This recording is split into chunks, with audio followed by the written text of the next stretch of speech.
Hello again, it's Noob, and in front of us we have the relatively elusive Banham M2002, I believe it is. And this is relatively rare to find, at least for a good price. Ones like this, in good condition, even without a key, can sometimes reach, and I've seen it, around £100. This is for a second-hand lock with no key. So clearly they're popular with collectors, and to get the keys cut, you've got to go back to Banham, and it's you've got to prove ownership and sign things. They really do have a heck of a key copy control system going on there. I have a key with this one, and you can see by the key that it has 10 pins. Obviously it's got 2 rows, so that you can insert the key either way up, but if you look in the keyway, you can see there's only 1 row of pins at the top. The pins themselves actually meet in the middle, and they're sprung, so if you push one way, then the other one comes the other way to meet it, so they sort of interplay back and forth like this. It's very possible to pick, but most people would try to attack this with some guitar to try and rake it open. It needs very good tension control, but it is possible, and that's what I want to try to do today. So there's a couple of reasons why I haven't actually messed around with one of these Banham locks before. One being trying to buy one at a decent price for somebody who gets through a lot of locks. Like, I'm not one of those people that can afford like showpiece locks. Getting one for a decent price is really difficult. The other thing is getting one with a key is even harder. And another thing is, well, do you know what? I've seen people gut these. I've never looked forward to gutting one myself. It just looks awful. But I'm going to brave it today, and just hope the whole lock doesn't explode everywhere. Anyway, so let's give it a go with the key so you can see it all working. And then I'll go find my vise, I'll set it all up for you in the camera, I'll have a go at raking it open, then we'll gut the thing. It's surprisingly smooth, like really smooth, and there is a reason for that, I think, is that all of the locking mechanism is kept on this inner part. So you can see it's 3 parts, the outer part, an outer ring, and the centre. The entire lock itself is really enclosed in this middle and inner piece. The rest is just housing. This is some kind of escutcheon here for extra security. I imagine you'd have to mount it in a particular sort of mortise in the door to make that work. But yeah, it's a kind of cool lock, isn't it? And these are only sold through Banham, I believe, as well. Right, let me go get a vise and we'll have a go raking it, then we'll gut it and we'll see where we get to.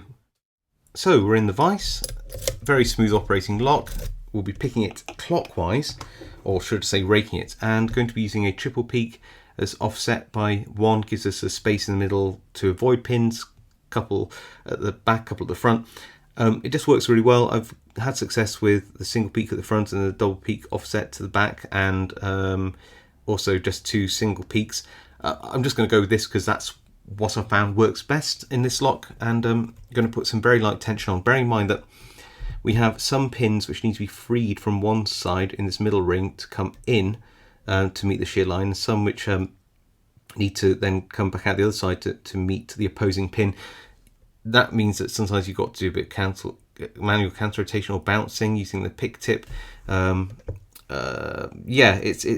a fun rake. I'm using a very thin tension tool. By the way, it can take about 2 to 5 minutes to pick these things, even if you've practiced. So using a very thin tension tool, so I can get my rake in without really interfering with the pins at all, which is useful if you want to be able to withdraw the rake without interfering with pins you've already picked, I guess.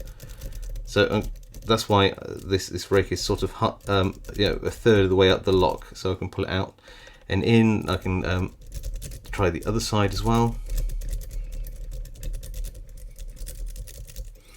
And really it's just going back and forth and try to feel for any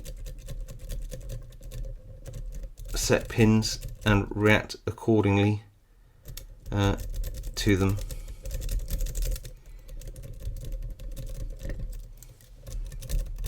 Oh, And my goodness, we've got an open already. That's, yeah, I think that's the fastest I've ever opened this lock. That's really great. Now, the gutting of this, this may take some time. And I think from videos I've seen of this, I've never gutted one, it looks deeply unpleasant. And I mean that. So I have taken the cylinder out already in this lock, and I found that, I don't know if you can see on this screw, there's something on there. It felt more like super glue than like a Loctite. Something horrible in there anyway, isn't there? And yeah, it's a right royal pain, this lock. So let's put those bits in here. And there's two of these, by the way. Why they couldn't get a longer grub screw, I couldn't tell you. But there we go. Let's yeah, and I think there's some remnants of whatever that glue thing was still in the keyway. If you look down there, can you see there's a pin? Again, getting that out's a pain, so we've got to sort of give it a good whack. Come on. Oh, where's the thing? And then you've actually, where's the key? The key. Well, you don't need the key at this point, actually. You just need to slide the core out. This is just a housing. You can see down in there that you've got the cam here, which I'm wiggling, and that part of the lock here, the tail piece, the actuator, if you like, interacts with that. Other than that, you see a little hole down in there, and that's where that pin interacts with this bit here, and that goes into that part of the core. So the outer bit doesn't need to spin, it's only the inner bit. There's another piece, and it's just fallen out, which appears to be sat in one of the positions here for reasons I have no idea. Genuinely, I've got no idea why. But there you go, it's just a little wafer. It doesn't seem to do anything at all. It certainly doesn't help or hinder picking. I've literally no idea. Maybe it's something to do with a master system. I don't know. Either way, like I said, it doesn't seem to affect anything. So you can see here we've what I mean about some of the pins being, I guess you call this outer ring the Bible. You can see that some of the pins are sat above it and some below, and therefore on the opposite side some are above. So you can see we've got here below, above, above, below, below, below, and then the opposite is the same here. You can see it's above, below, below, above, above, above. If that makes any sense. I think it makes sense. I think it makes sense. You put the key in, you'll see that it drags, well, it allows the pins which are sprung to spring inwards to the correct depths provided by the key, and therefore you can open it. Now to get to the inside, I think all we need to do is push out this little half moon of metal, which is a retaining clip of sorts. I'm hoping that that's it. And then we go through the pain of trying to gut each side. So let's take that out fully and put that there. And then as we move the core out like this, there will be two sides to this which we have to deal with, which are sprung. So I've got no idea how I'm going to gut this really, or put it back together, but we're going to try.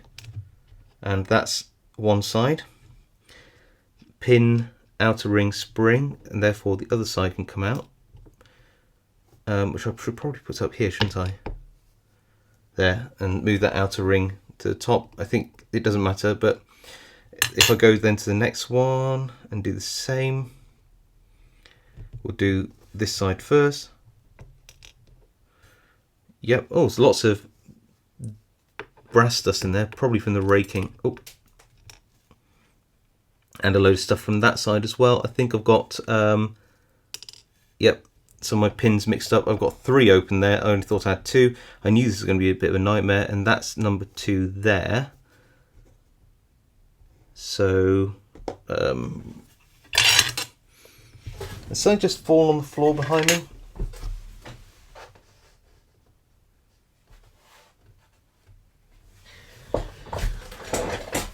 But we'll find whatever that was later. So where were we? So that one's that, that one's that. So this, I think, is this pin from this side, like that. That's that piece, and it's a spring I think's missing, because I've got all the bits from that here. And I will find the spring. I always find the springs eventually. They're a bit of a pain. And we will keep gutting this horrible lock. If you ever have gutted one of these, you have my absolute sympathy and respect.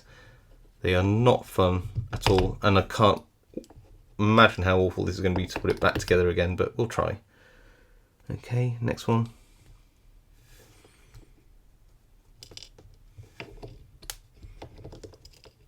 Hopefully I can use some kind of shim system to get there.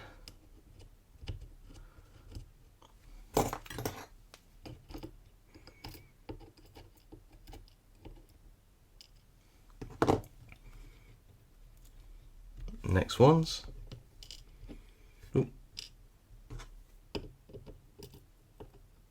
There we go.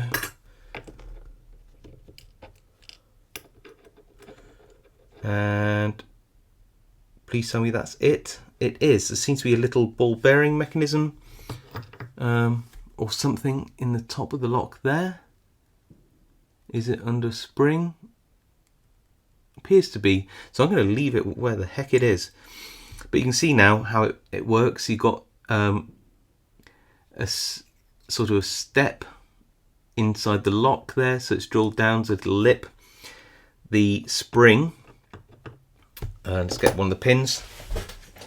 Make sure that I find that other spring later.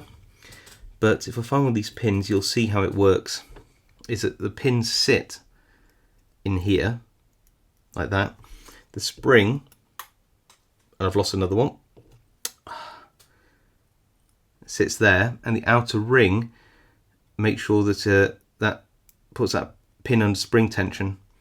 And then, oh, and that's that little ball bearing. And then it can push in and out here into that, the tailpiece can be pushed into the outer ring, into these little holes here, and trap the pins. So yeah, I'm going to have a heck of a time finding all those springs and putting it back together, but that is the Banham M2002. Awesome lock. A fun one to find if you can. Not so fun to gut, and certainly not, probably not a good one to put back together, but I'm going to try that now. Thanks for watching, and I'll see you all next time.